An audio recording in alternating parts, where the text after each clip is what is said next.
លំបានចោលហើយត្រង់មិនគិតទៅពេលបមុនទៀនសងមនុស្សក្រុមរងប្រព្រឹត្តអាចមានសេរីល្អព្រាំងគង់នៅជាមួយសង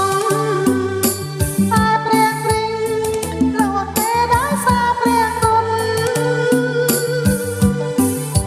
ព្រះប្រោងអ្នកជឿព្រះយេស៊ូវឲ្យបានសុខដុនលើលន់ដោយអន្តិតពីបនក៏សោដែរតែខំសន្សំនោះទេ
មិនមែនពឹងផ្អែកលើ